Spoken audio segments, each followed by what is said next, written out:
오늘 말씀 창세기 45장 5절 말씀입니다. 창세기 45장 5절 같이 봅니다. 당신들이 나를 이곳에 팔았다고 해서 근심하지 마소서, 한탄하지 마소서. 하나님이 생명을 구원하시려고 나를 당신들보다 먼저 보내셨나이다. 아멘, 아멘. 자, 오늘 말씀을 통해서 하나님은 사람을 지으시고 사람들에게 사명을 주었습니다. 무엇을 해야 되는지, 어떻게 살아야 되는지 그 은혜를 주셨어요. 근데 사람들이 그 은혜를 잊어버립니다. 자기의 존재의 가치를 잊어버려요. 그렇게 되면 의미가 없습니다. 의미가 없습니다. 천장에 지금 전구가 불이 들어와 있는데 불이 들어와서 밝히는 게 전구의 사명이요. 그렇죠? 근데 이 전기가 불이 안 들어와요. 그러면은 뭐예요? 고장 난 거죠. 망가진 거죠. 그럼 빼서 버립니다. 왜 그럴까요? 사명이 끝이 났다는 거예요. 사명이 끝이 났다는 거. 너는 역할을 다 하지 못하고 있구나 이거예요. 그래서 버리는 거예요. 예수님 말씀하셨죠. 너희는 세상의 빛이라. 근데 우리가 빛을 내지 못하면은 전구, 불이 안 들어오는 전구와 담하고 똑같아요. 그 불이 항상 들어와 있어야 돼요. 성도들은 바짝바짝 빛이 나야 돼요. 성도들은 환해야 돼요. 예수 믿는 사람들이 우울하고 그러면 안 돼요. 밝게 살아야 됩니다. 지혜롭게 살아야 됩니다. 그게 바로 사명이죠. 아담은 에덴을 잘 다스리는 사명을 주었습니다. 잘 다스렸으면 얼마나 좋겠어요. 잘 다스리라 그렇게 명령을 했잖아요. 그러나 사명을 감당하지 못하고 뭐 했어요? 범죄했습니다. 선악과를 따먹었습니다. 선악과를 따먹었다는 말은 뭐냐면은 선악과를 지배하지 못하고 선악과에게 자기 자신이 복종됐다는 뜻입니다. 죄를 다스리는 게 아니라 죄의 밑으로 들어가서 죄의 종이 되어버린 거예요. 오늘날에도 똑같아요. 성도들이 죄의 종이 되고 육신의 종이 되어버리면은 어떤 사람이면 아담하고 똑같아요. 하나님의 뜻을 거스리는 거고 하나님의 말씀을 어기는 거고 그게 바로 범죄입니다. 그것이 죄악입니다. 이게 성도들은 내가 해야 될 역할을 잘 해야 돼요. 그래야만이 바로 아름다운 성도요, 복 있는 성도입니다. 사람이 자기 사명의식을 가지고 사는 사람은 보람이 있고 가치가 있죠. 예. 별거 아니죠. 이게 전구 담아. 이 전구가 뭐 예를 들어서 5,000원 한다고 해봅시다. 5,000원이에요. 단순하게 5,000원이요. 그러나 빛을 발할 때는 5,000원보다도 더 많은 역할을 하고 있는 거죠. 그러나 이것이 5,000원짜리에도 빛을 잃어버리게 되면은 이것은 쓸모가 없는 거예요. 100원 주고도 누가 안 가져갑니다. 아니, 1원도 아니요. 돈 내야 돼, 더 오히려. 이걸 치우려면 쓰레기값 내야 돼요. 사람도 똑같아요. 그래서 항상 사람 머릿속에 보람과 가치를 가질 수 있고 또 의미를 자기가 가져야 돼요. 여러분이 그런 게 교회에 와서도 이 교회에 나를 필요로 하는 교회다. 또 나는 이 교회에 와서 이렇게 살아야 되겠다. 이런 믿음을 가져야 신앙이 바로 세워지게 되고 아름다운 것입니다. 자기 자신의 그 사명이라든지 자기 자신의 존재의 의미를 잃어버리면 안 됩니다. 오늘 말씀은 사회생활에 대해서 사회관에 대해서 얘기합니다. 예수 믿는 사람은 사회 속에 들어가서 어떻게 살아야 될 것인가? 예수 믿는 사람은 과연 이웃과 더불어 어떻게 살아가야 할 것인가?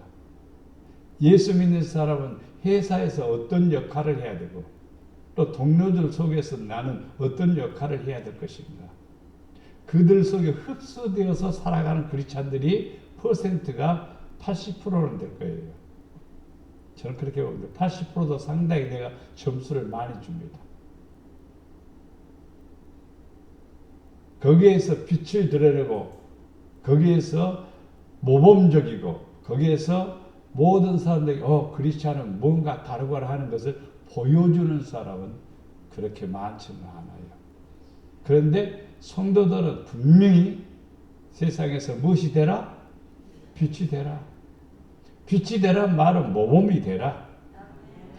사람들을 밝혀주어라. 바르게 인도해라 이 말이죠. 사람들이 벌레들이 뭘 보고 오는 거예요? 빛을 보고 찾아오는 거죠. 사람들이 뭘 보고 찾아오냐면 빛을 보고 찾아오는 거예요. 그런데 교회가 빛을 잃어버리게 되면은 성도가 빛을 잃어버리게 되면은 의미가 없습니다. 그래서 오늘 말씀을 통해서 사회권에 대해서 생각해 봅니다. 모범적인 사람이 있죠. 이 사람이 오늘 요셉을 통해서 생각해 봅니다.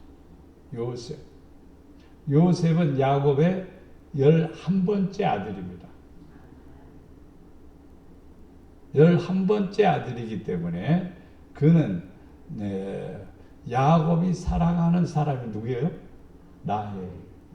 라헬을 통해서 첫 번째로 얻은 아들이에요. 그러니까 요셉을 굉장히 사랑했습니다. 왜? 자기가 사랑하는 부인을 통해서 태어났기 때문에 요셉을 사랑했습니다. 그래서 요셉을 이렇게 색동옷을 입히고 늘 옆에서 아버지가 옛날 얘기를 많이 해준 것 같아요. 나는 이렇게 살았다. 나는 이렇게 하나님을 만났다. 나는 하나님의 뜻대로 하기 위해서 이렇게 했다. 또 엄마를 이렇게 사랑했다. 이런 얘기들 많이 했을 것 같아요. 그걸 통해서 요셉은 뭔가 터득한 거지요. 나이가 20대가 아니고 청소년 시기입니다. 청소년 시기예요. 왜? 아버지가 늘 집안에 데리고 있고 형들은 이복 형이지만은 형들은 들판에 가서 양을 치지 않아요. 양을 칠 만한 나이는 아닌 것 같아요. 다윗은 어려서부터 양을 쳤지만은 이 요셉은 그래도 아버지의 사랑을 받았기 때문에 집안에 늘 있었습니다. 그래서 아버지가 먹을 음식을 싸가지고 형들한테 갖다 주어라. 그래서 심부름차 이제 형들을 찾아 나섭니다. 이리저리 찾아 헤매다가 형들을 만나는데 형들은 요셉, 꿈꾸는 사람이 오는구나.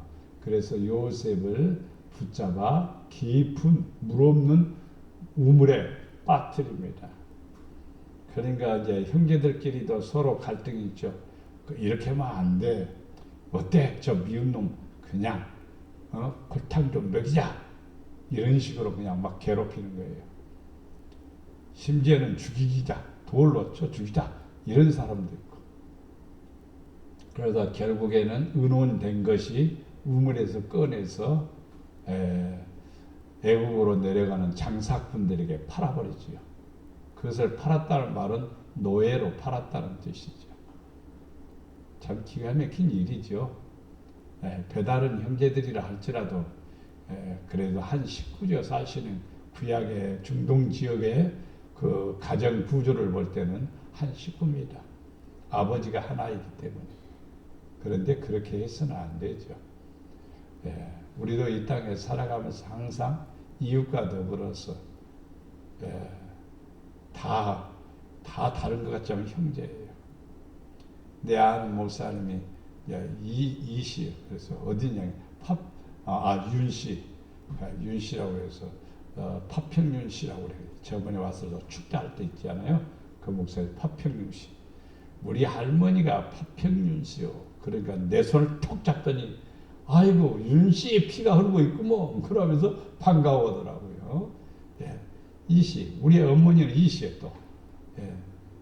이씨요. 그러니까 이씨 집안도 역시 마찬가지죠. 그러면 이래 우리 어머니도 이씨요. 그럼 나도 이씨의 피가 흐르고 있는 거. 그러면 어떤 면에서 형제지요. 한 피가 흐르고 있는 거죠 다. 그래서 대한민국은 서로 따지다 보면은 이웃이라는 개념보다도 형제의 개념이 많습니다. 왜냐하면은 한 혈통으로 따라서 이렇게 쭉 이어왔고 또 서로 이웃 간에 이렇게 결혼을 하다 보니까 그러는 거예요. 옛날에는 동네에서 동네 결혼식을 많이 했잖아요. 그렇기 때문에 더더욱이나 형제의 의식을 가지고 있죠. 그렇기 때문에 우리는 이 세상에 살아가면서 항상 남이라고 생각하지 마세요. 남이라고 생각하면 안 됩니다. 이웃이다. 이웃이면 경계선을 끊어놓는 이웃이 아니라 바로 형제라는 개념으로, 한 울타리의 개념으로 생각을 해야 됩니다. 이것이 우리가 가져야 될 자세죠. 그래야 하나님께서 기뻐하시는 겁니다. 하나님이 기뻐하는 사회는 어떤 사회냐? 서로가 돕고, 서로가 사랑하고, 서로가 이해하고, 서로가 감싸주고 힘이 되어주는 것이 좋은 거죠. 첫 번째, 요셉을 통해서 모범적인 사람이죠. 모범적인 사람. 창세기 39장 2절 3절 여호와께서 요셉과 함께 하심으로, 예수를 믿는 모든 그리스도인들은 하나님이 함께 한다는 사실은 분명한 사실입니다.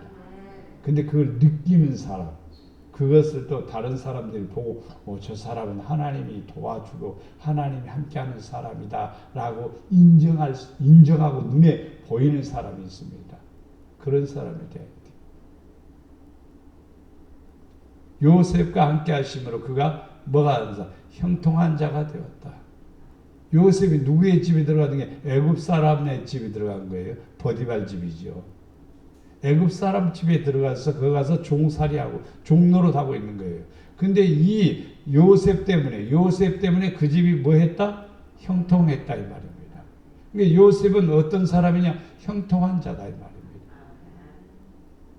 사회생활 속에서 크리스찬들이 어떤 집에 들어가거나 어떤 회사에 들어가거나 어디에 머물거나 당신 때문에 우리가 복받았다. 당신 때문에 우리가 잘 된다. 이런 칭호를 받아야 됩니다. 이런 은혜를 받아야 됩니다. 그의 주인이 여호와께서, 주인이 누굽니까? 보디발이죠. 주인이 여호와께서 그와 함께 하심을 보며, 요셉과 함께하고 있는 것을 누가 봐요? 이 주인이 본 거예요. 이 주인이 하나님을 아는 사람이냐? 아니에요. 하나님 모릅니다. 애굽 사람들은 하나님을 안 찾습니다. 그들이 섬기는 신들이 수도 없이 많은 그 신들을 섬기죠. 근데 주인이 누구? 여호와께서 그와 함께 하심을 보았다 이 말이에요. 그러면 요셉은 여호와 하나님을 믿는다는 믿음이라는 것을 이 주인에게 말하지 않았을까? 말했다는 거예요. 나는 하나님을 믿는 사람입니다. 나는 여호와를 경외하는 사람입니다. 라는 것을 얘기하고 그렇게 산 거예요. 그러니까 그렇게 사니까 여호와께서 그의 범사에 형통하게 하심을 보았습니다.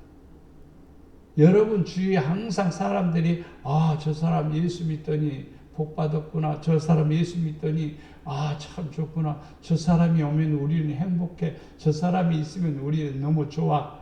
이런 위치에 있어야 됩니다. 항상 그리스도인들은요, 어디 가든지 다른 사람들에게 껄끄러운 사람이 되면 안 돼요. 다른 사람들에게 늘 어떤 사람이 되면 온유한 사람이 돼야 되고, 다른 사람들에게 호감을 갖는 그런 사람이 돼야 됩니다. 그게 사회생활에 상당히 중요한 일입니다. 근데 간혹 보면은 사람들이 그 역할을 잘 못하고 까탈스럽거나 또는 건방지거나 또 남을 무시하거나 또 있다고 자랑하거나 폼잡거나 이런 것 때문에 사람과의 관계가 자꾸 멀어지게 되고 사회생활을 잘 못하는 겁니다. 내가 좋으니까 좋은 거. 그 사람끼리만 좋지. 다른 사람은 아니야. 저 사람 야비한 사람이야. 저 사람 욕심 많은 사람이야. 저 사람 자기밖에 모르는 사람이야. 이러면은요 우리는 사회생활을 못하는 거예요. 틀린 거예요. 우리는 빛을 잃어버리는 겁니다. 사명이 우리에게 나타나지 않는 겁니다. 항상 남에게 필요한 사람이 돼야 돼. 목회자 마음속에 내려가죠. 그 권사님 진짜 필요해요. 그 권사님 주야로 기도하고 열심히 하고 말없이 충성하고 진짜 가슴에 남아있는 그런 성도가 돼야 되고, 또 성도들끼리도 또 사회생활과 똑같아요. 그 성도는 참 기도 많이 하고 또 믿음으로 열심히 하고 참 좋은 성도야. 그게 바로 하나님의 나라에 들어가는 주인공들이에요. 사람들에게도 칭찬받아야 하나님에게도 칭찬받죠. 사람에게 미움받으면 하나님에게도 미움받는 거예요. 왜?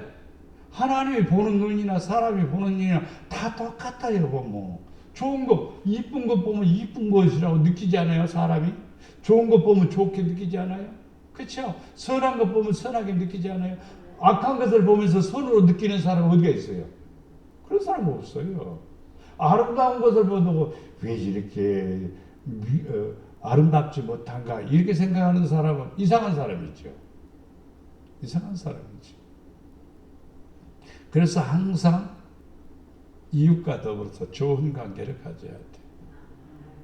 예. 요셉이 그 주인에게 은혜를 입어 섬김에 예수 믿는 사람은 섬기는 일을 잘 해야 돼요. 섬기는 일을. 예. 주인이 아닙니다. 우리는 절대로. 우리 지체에 대한 주인도 아니고 생명에 대한 주인도 아니고 소유에 대한 주인도 아니에요. 우리는요. 맡겨진 자예요. 요셉이 보디발 집에 모든 것을 맡긴 것처럼 우리도 맡긴 거예요. 그 섬김을 다할 때 더 많이 맡겨주고 더 잘해 주십니다. 요셉이 은혜를 입어 주인에게 은혜를 입어 섬김의 요셉을 가정의 총무로 삼고 자기의 소유를 다 그 손에 위탁하니 잘하면은 하나님께서 여러분에게 다 맡기십니다. 그러면은 잘 되는 거예요. 여러분 복이 됩니다. 그런데 잘 못하면은 책임감이 없거나 믿음이 없거나 하나님의 뜻대로 안 하고 모범적이지 않을 때는요 맡기질 않습니다. 예. 맡겨놨는데 잘 못한 사람 있죠. 생각나는 사람 있죠. 가룟 유다지요. 가룟 유다에게 뭘 맡겨놨습니까? 예? 사도들이 사용하는 그 재정을 맡겨놨어요. 예, 돈 주머니를 맡겨놨단 말이에요. 예. 12명이 다니고 예수님까지 한 13명이잖아요. 덤으로 또 따라다니는 사람들이 여러 사람이잖아요. 그럼 필요하죠. 비용이. 분명히 비용이 필요합니다. 여러 사람이 다니면 혼자 다녀도 비용이 필요하는데 여러 사람이 다니면 비용이 필요합니다. 그런데 이 사람 저 사람 음으로 양으로 성경에 예수님한테 성교비로 쓰시하고 돈 낸 사람 이름 없습니다. 하나도. 그러나 분명히 이 가룟 유다가 돈 주머니를 맡아 갖고 있었고 분명히 돈을 훔쳐갈 정도라면은 쬐끔은 아닌 것 같아요. 쬐끔이면 태가 금방 나지 않아요. 좀 꽤 많으니까 살금살금 훔쳐갔죠. 네, 삥땅한 거죠. 일본말 써서 죄송해요. 살짝 한 거죠, 사실은. 그것이 계속 머무는 동안에는 하나님께서 기뻐하지 않죠. 네, 맡기는 것 잘해야 됩니다, 항상. 요셉에게 자기 소유물을 주관하게 할 때부터 여호와께서 요셉을 위하여 애굽 사람의 집에 복을 내리시며 요셉 때문에 애굽 사람 집에 복이 내리셨다. 여호와의 복이 그 집과 밭에 있는 모든 소유에 미친지라 그랬습니다. 할렐루야. 여기 있나 미친지라 미쳐도 복에 미칩시다. 복 받는데 미쳐야 돼요. 할렐루야. 정신적으로 미치는 게 아니라 막 넘쳤다 이 말입니다. 너무너무 많이 임했다는 뜻입니다. 누구 때문에? 요셉이 아니라 나 때문에. 나 때문에 복을 받아야 돼요. 여러분 자신이 항상 그래요. 아이고 목사님 때문에 우리 잘 됐어. 그런 말 감사해요. 그러나 여러분들 스스로 나 때문에 우리 가정이 복받고 나 때문에 우리 가정이 일어나고 나 때문에 우리 가정이 구원받고 나 때문에 역사가 일어나고 뭐 이런 고백이 있어야 되는 거예요. 그게 역할을 잘하는 거예요. 가정은 작은 사회입니다. 제일 작은 가정이 제일 첫 번째 사회의 구성 요소입니다. 그게 가정에서부터 시작되는 거예요. 역할을 잘하는 거예요. 그리고 교회 안에서 또 역시 역할을 잘하는 거예요. 예. 교회 안에서 깨부리는 거 진짜 역할 잘 못하는 거예요. 핑계 잘 대는 거 역할 잘 못하는 거예요. 역할 잘하는 사람은요, 순수하게 최선을 다하는 거예요. 그리고 하려고 하는 거예요. 어디로 삐져나가려고 하면은 안 돼요. 하려고 하는 거예요. 시간 내서라도 하려고 하는 거예요. 항상 사람이 스케줄을 이렇게 잡잖아요. 일주일에 스케줄이 쫙 있잖아요. 일주일의 스케줄 가운데서 예배 시간의 스케줄은 항상 고정되어 있습니다. 근데 그 스케줄을 무시해버리고 자기 스케줄대로 또 잡아버린다면 예배는 망가져버리는 거죠. 항상 우리는요, 사회생활 속에서 우선이 무엇인지, 중요한 게 무엇인지를 분별할 줄 알아야 돼요. 그래서 섬기는 사람, 봉사하는 사람이 돼야 됩니다. 교회 안에서도 봉사하는 것이요, 최고의 아름다움입니다. 그래서 초대교회에 어떤 사람들이 일곱 집사로 선출되었느냐면은 바로 봉사 잘하는 사람들이었습니다. 전도도 잘하고 기도도 잘하고 성령이 충만하고 봉사 잘하니까 세운 겁니다. 그래서 교회 안에 우리가 세움을 받았으니까 뭘 잘해야 되느냐? 봉사 잘해야 됩니다. 헌신 잘해야 됩니다. 교회는 누구의 집입니까? 하나님의 집이지요. 하나님의 집은 누구 집입니까? 내 집이지요. 여러분의 집입니다. 여기에 교회 이름을 내려버리면 이것은 하나의 건물일 뿐이에요. 여기다가 칸 다 나눠갖고 원룸 만들어버리면은 이거 뭐예요? 일반 집이죠. 원룸 만들면 돈 많이 벌겠네. 이렇게 복도 쫙 만들고 칸칸이 만들면 저보다 한 20개는 만들겠네. 여기다. 그죠? 안 그래요? 몰라요?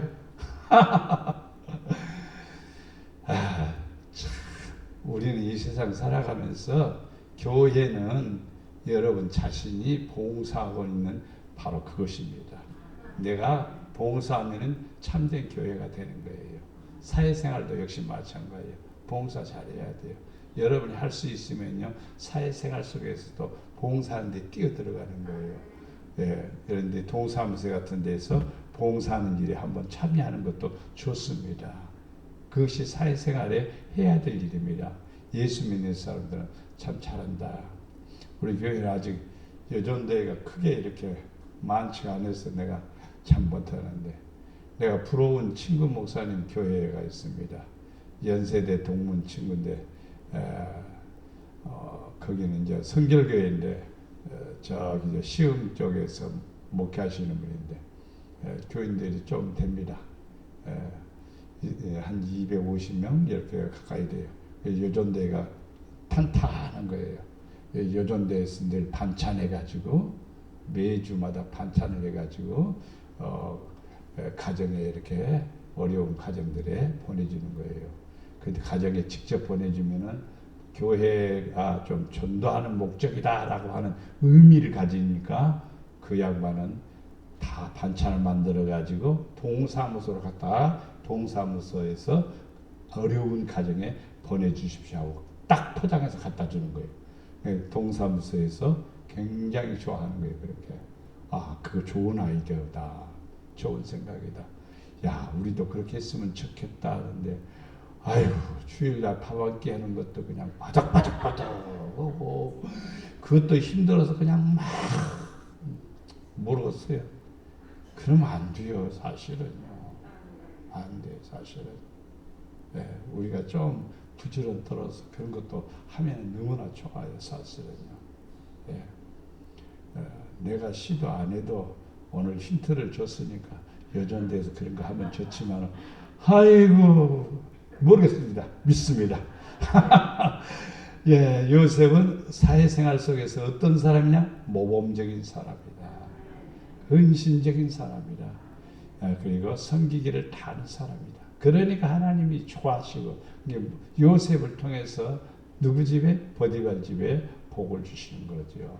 여러분은 항상 어떤 자리에 있든지 친구들 속에 있든지 어디 속에 있든지 역할을 하는데 어떤 사람이 되냐? 복을 주는 사람, 영향을 끼치는 사람, 다른 사람들에게 이로움을 주는 사람, 이런 사람이 되어야 돼요. 그럼 복이 되리라 믿습니다. 그래 하나님이 축복하시죠. 제가 언젠가 그 말씀드렸죠. 식당에 가서 이렇게 글을 써서 내가 그분에게 주었다고. 밥을 먹는데 이 집을 축복해주고 싶은 거예요. 이 집을 복 받았으면 더 좋겠는 거예요. 그래서 제가 글을 써서 줬죠. 글을 써서 줬습니다. 사복유가. 따라서 해보세요. 시작. 사복유가. 사복이라는 것은 사는 은사할 때예요. 하나님이 주신다는 말이에요. 복을 뭐로? 은사로 주신다. 근데 어디에? 유가 있을 유자. 집 가짜 이 집에 복이 하늘로부터 임한다 이 말이에요. 그 말을 제가 설명해서 써서 그 집에 여기다 붙여놨어요. 그리고 붙이라고 했습니다. 주고 싶은 마음. 식당마다 다 그러지는 않아요. 내 마음에 감동이 와야 되고 그렇게 해야 되죠. 여러분, 그 집이 예수 믿는 집 아닙니다.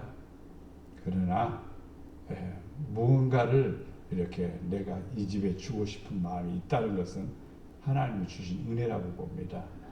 여러분들도 항상 어디에 가든지, 그래서 믿는 사람은 어떤 집에 가면 그냥 가자마자 입하고 오는 게 아니라 조용히 묵상하죠. 그냥 고개만 숙였다가 고개를 들이는 게 아니라 하나님, 내가 이 집에 왔는데 이 가정이 복되게 하시고 또 하나님 아버지, 내가 이 가정에 와서 은혜를 끼치는 그런 역할을 하게 하옵소서.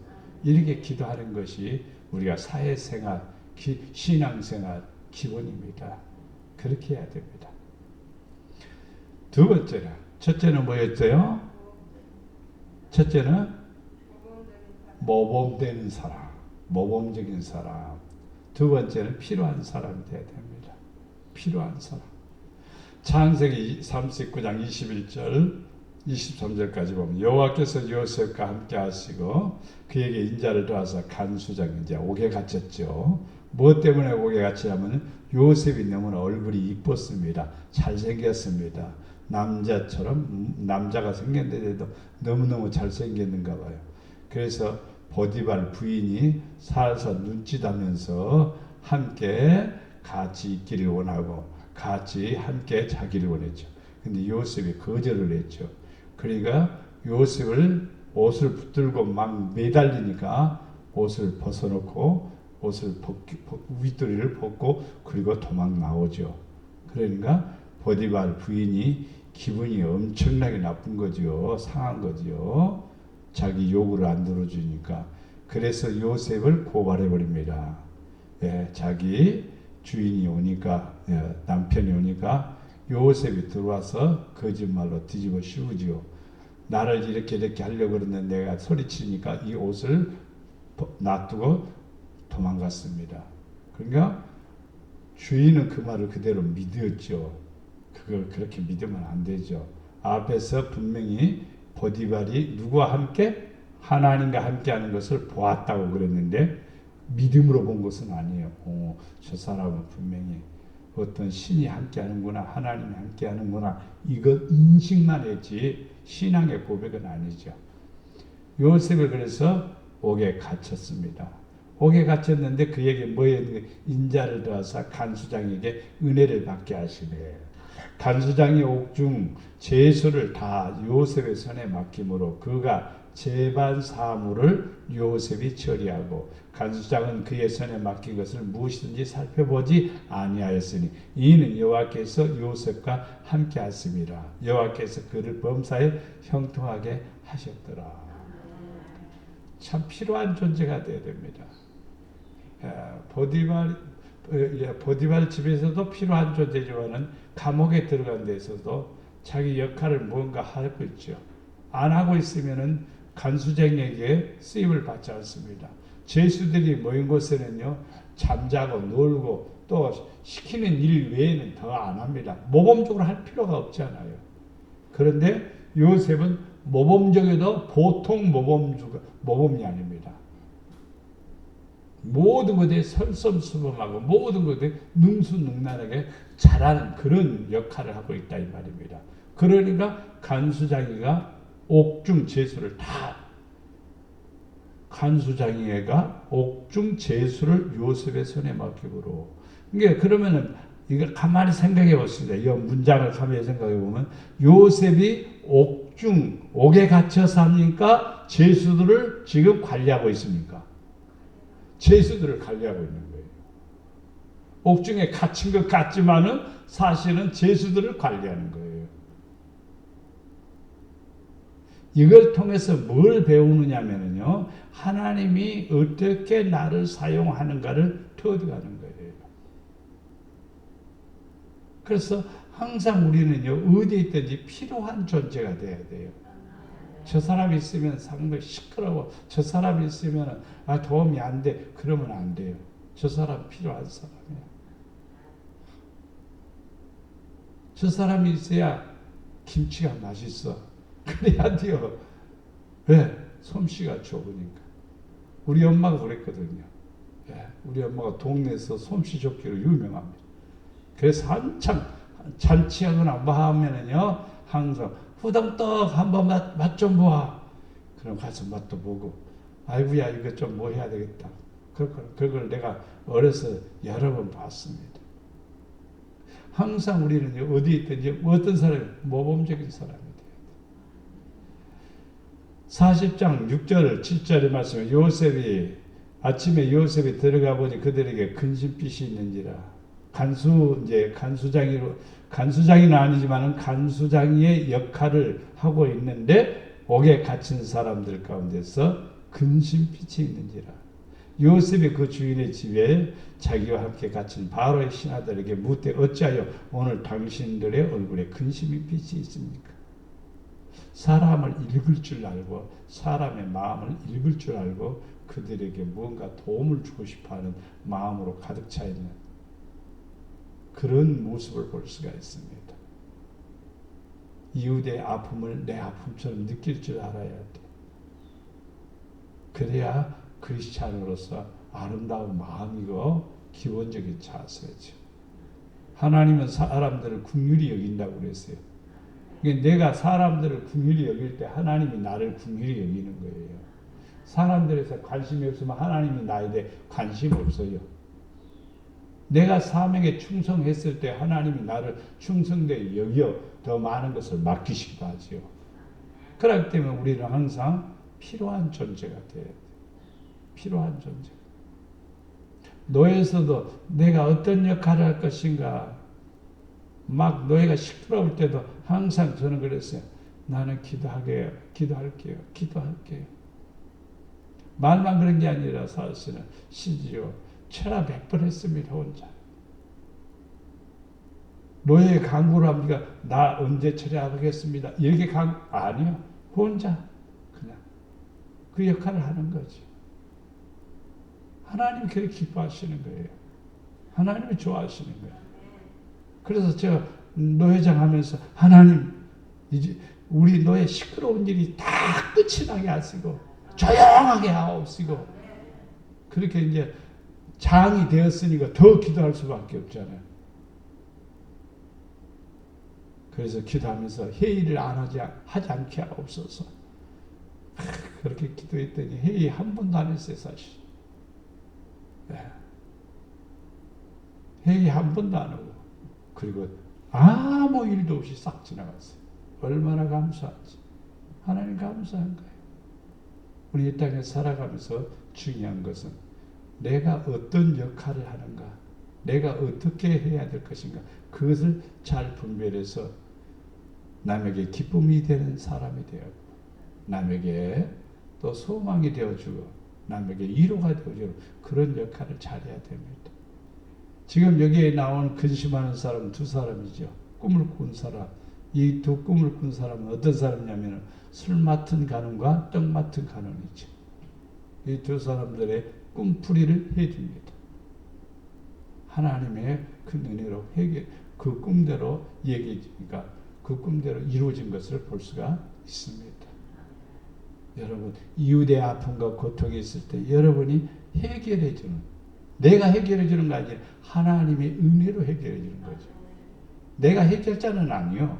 그러나 기도하면은, 그러나 말씀으로 바르게 가르쳐주면은 해결되는 일이 있습니다. 군면해 줄 수 있습니다. 가르쳐 줄 수 있습니다.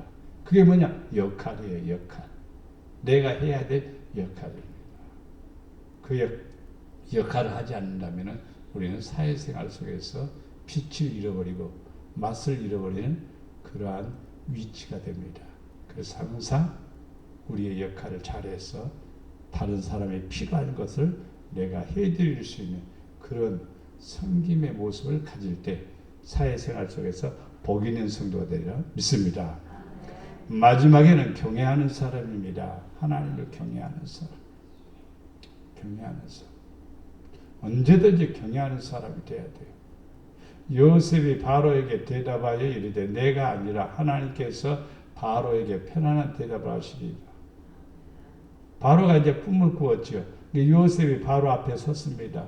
바로가 이제 바로에게 대답합니다. 내가 아니라 하나님께서 왕에게 바로에게 편안한 대답을 하시리라. 요셉이 바로에게 이르되 바로의 꿈은 하나라. 하나님이 그가 하실 일을 바로에게 보이십니다. 하나님을 보여주는 거예요. 하나님이 일하는 것을 보여드리는 거예요. 이게 바로 요셉의 가장 아름다운 모습입니다. 여호와를 경외하는 예수 믿는 사람이 사회생활 속에서 예수 믿는다는 그것을 감춰요. 왜 감출까요? 왜가 감출 이유가 하등이 없는 걸 감추는 거예요. 왜냐하면 손가락질을 받을까봐 그러면 떳떳지 못하다는 뜻이죠. 자기 자신이 떳떳지 못하게 행동할까봐 미리서 그럴 수도 있겠죠. 믿음이 부족해서 그럴 수도 있겠죠. 그것은 아니에요. 우리 그리스도는 어디 가든지 나는 예수 믿는 사람입니다. 나는 하나님을 사랑하는 사람입니다. 하나님은 나와 함께 하십니다. 당당하게 얘기해야 돼요. 그랬을 때 하나님이 역사하시고 은혜를 더해 주시면 믿습니다. 바로께서 꿈을 두 번 겹쳐 꾸신 것은 하나님이 이 일을 정하셨습니다. 하나님이 속히 행하시리라. 바로가 그의 신하들에게 이르되 이와 같이 하나님의 영에 감동된 사람을 우리 어찌 찾을 수 있으랴. 하나님의 영에 감동된 사람. 우리 그리스도인들은 하나님의 영에 감동된 사람이 되어야 돼요. 그래서 예수 믿는 사람은 어디 가든지 질서를 잘 지켜야 되고 또 선을 쫓아 행할 줄 알아야 되고 겸손해야 되고 섬길 줄 알아야 되고 그리고 이기주의가 되어서는 안 됩니다. 이기주의는 그리스찬의 모습이 아닙니다. 이기주의는 예수님이 그 안에 있느냐 없는 거예요. 예수님이 내 안에 있으면요 이타주의로 변합니다. 왜냐하면 예수님은 이타주의. 누구를 위해서? 이 세상의 모든 사람을 위해서 십자가에 못 박혀 죽으시러 오신 분이기 때문에 우리는요 이 세상의 모든 사람들 아니라 누구를 위해서 죽기까지는 못할 망정 그러나 작은 희생, 작은 섬김, 작은 봉사라도 할 줄 알아야 돼요. 그래야 하나님이 기뻐하시는 거예요. 하나님 기뻐하시는 거예요. 요셉에게 하나님이 모든 것을 네게 보이셨으니 그렇습니다. 하나님을 잘 섬기면은요, 하나님을 잘 경외하면요, 하나님이 가르쳐줘요. 무엇을 해야 되는지, 어떻게 살아야 되는지. 사도행전 10장에 누가 나오냐면 고넬료가 나오죠. 고넬료가 성령을 받으니까 내가 어떻게 살아야 되는지, 어떻게 해야 되는지를 알죠. 그러니까 기도하기 시작하는 거예요. 크리스찬은요, 항상요, 뭐에 감동되냐면 하나님의 영에 감동된 사람이 돼야 돼요. 하나님의 영에 감동된 사람은 지식을 얻는 거예요. 판단과 분별력이 있는 거예요. 그리고 장차 어떻게 일들이 되어질 것을 깨닫는 거예요. 그래서 항상 성령을 쫓아 살아가는 거예요. 고넬료한테 누가 그 전에도 없고 그 이후에도 없어요. 고넬료한테 뭐 이렇게 하라고 누가 주문한 게 없어요. 십자가에 갑자기 등장합니다. 고넬료가. 근데 고넬료가 어떤 사람이냐? 성령 충만한 사람이었어요. 하나님을 영접한 사람이었어요. 그래서 내가 무엇을 할까? 역할을 한 거죠. 그 역할이 뭐냐? 기도하는 일. 둘째는 구제하는 일. 그 역할을 잘하니까 하나님이 보시고 그것도 하루 이틀이 아닌 것 같아요. 오랫동안 지속적으로 하니까 하나님께서 네 기도와 네 구제를 내가 보았다 그랬습니다. 그래서 베드로를 초청해라. 베드로가 누군지 또 베드로는 어디가 있는지 그런데 다 가르쳐주죠. 그래서 베드로를 초청합니다. 종을 보내어 베드로를 초청합니다. 베드로가 그 집에 가는 거, 그 집은요 이방인 집입니다. 근데 그 집에 간다는 것이 결정하기가 상당히 고민스러웠습니다. 근데 하나님이 환상 가운데 보여주었습니다. 그래서 그 환상을 보고 베드로가 응하고 순종해서 그 집에 가서 예수님을 소개하고 하나님의 영광을 말씀을 선포하고 그러니까 온 식구가 성령에 충만한 가족이 되어버립니다. 그래서 우리는요 하나님의 영에 감동된 사람은 여호와를 잘 경외하는 거예요. 내 어떤 입맛에 맞춰서 내 어떤 생각에 맞춰서 하나님을 경외하면 안 돼요. 하나님이 기뻐하시고 온전하신 모습으로 하나님을 섬기는 것이죠. 나는 이렇게 섬겨야 되겠다. 이런 생각 나누고 그냥 신앙생활하는 사람이 많아요. 다수예요. 나는 이렇게 하나님을 섬겨야 되겠다. 그럴 때 하나님이 기뻐하시는 거고 또 하나님이 역사하심을 믿습니다. 정리해 봅니다. 기독교인들은 세상에서 생활하는 중에 첫째는 어떻게 해야 돼요? 모범적인 모습을 가져야 된다. 모범적인 모습을 항상 모범적인 모습을 가져야 된다. 두 번째는 필요한 사람이 되어야 된다. 필요 없는 사람이 아니라 필요한 사람. 저 사람 필요한 사람이야. 있어야 돼. 남에게 해가 되는 사람이 아니라 유익이 되는 사람이다. 자기 정신만 생각하고 남을 생각하지 않으면 절대로 안 돼요. 항상 남을 배려하고 남을 좀 높이고 그리고 섬길 줄 알고 이래야 돼요. 사람들이 그렇게 되든 말든 이러면 안 돼요. 교회 안에서 크리스천들이 교회를 떠나는 사람들 많은 사람들이 모범적이거나 필요하거나 경외하거나 여기에도 다 나는 빵점짜리라고 와요.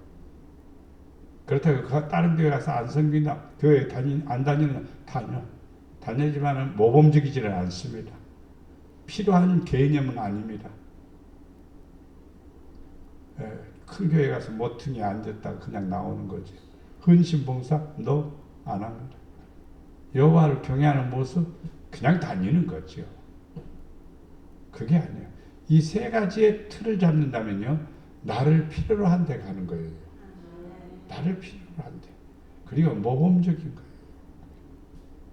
그리고 여호와를 잘 경외하는 사람이에요. 그럴 때 이 세상에서 빛이요, 이 세상에서 성부같이 사명을 감당하는 사람이 됨을 믿습니다.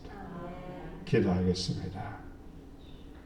사랑과 은혜가 풍성하신 아버지, 우리가 이 세상에 살아가면서 요셉처럼 아름답게 살기를 원합니다. 형제들에게조차도 형제들이 나를 애굽에다 판 것 때문에 고민하지 말고 걱정하지 말고 두려워하지 말라고 했습니다. 하나님이 우리 가정을 구원하려고 형제들을 구원하려고 나를 먼저 보냈다고 이렇게 얘기합니다. 얼마나 아름다운 모습이고 아름다운 생각이고 좋은 마음씨를 가진 요셉을 통하여 우리가 사회생활을 모범적으로 살게 하시고 필요한 사람이 되게 하시고 또 하나님을 잘 경외하는 사람이 되어서 이 땅에 사는 날 동안에 하나님이 주신 사명 감당하고 주님의 뜻을 이루어 나가는 선한 사마리아 사람처럼 주의 뜻을 이루게 하여 주시고 하나님의 영광을 나타내게 하여 주시옵소서. 여호와를 잘 경외하는 성도들이 되어 하나님의 사랑 안에 거하게 하옵소서. 우리 목양의 모든 성도들 사명에 불타고 성령에 충만하고 지혜로운 성도들 되어서 어디 가든지 축복의 주인공이 되게 하시고 이웃에게 복을 끼치는 주인공들이 되도록 축복해 주시옵소서. 우리를 사랑해 주시는 예수님의 이름으로 기도드려옵나이다.